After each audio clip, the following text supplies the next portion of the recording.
In Gaza today, Israeli troops spent a second day searching the Shifa hospital, which both Israel and the U.S. say was being used by Hamas as a base of operations. Before the Israelis entered the hospital, Hamas evacuated, leaving behind machine guns and an MRI room, among other weapons. The Israeli soldiers also found the body of a hostage, an Israeli grandmother, near the hospital. We're joined now by Danny Danon, a former Israeli ambassador to the United States. Ambassador Danon, thank you for joining us once again here on Centerpoint. Thank you for having me, Joe. Well, as I just mentioned in the intro, Hamas is notorious for operating from hospitals, which makes it harder to kill them. And of course, it puts civilians at risk. How have Israeli forces been able to deal with that?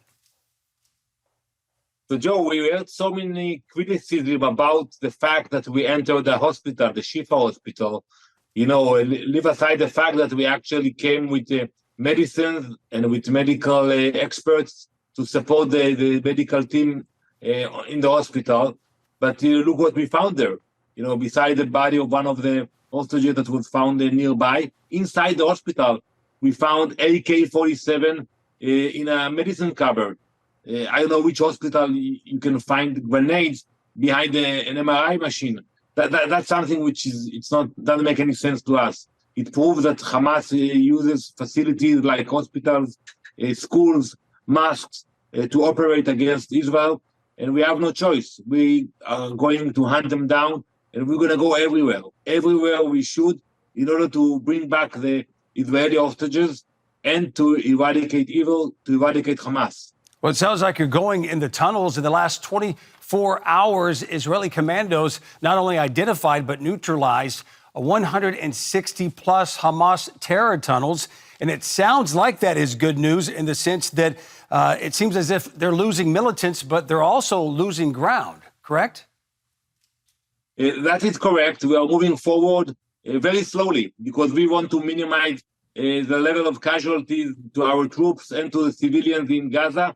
That's why we take the time, but we are determined. You know, it's only the beginning of the war. We have to go to the center and to southern parts of Gaza to find those terrorists and to defeat them. We will not stop until the end. And with all due respect to the calls we hear from different capitals, you know, we care about the hostages. We care about the babies who are still in capture in the hands of Hamas. And that's why we are very determined about continuing with the war.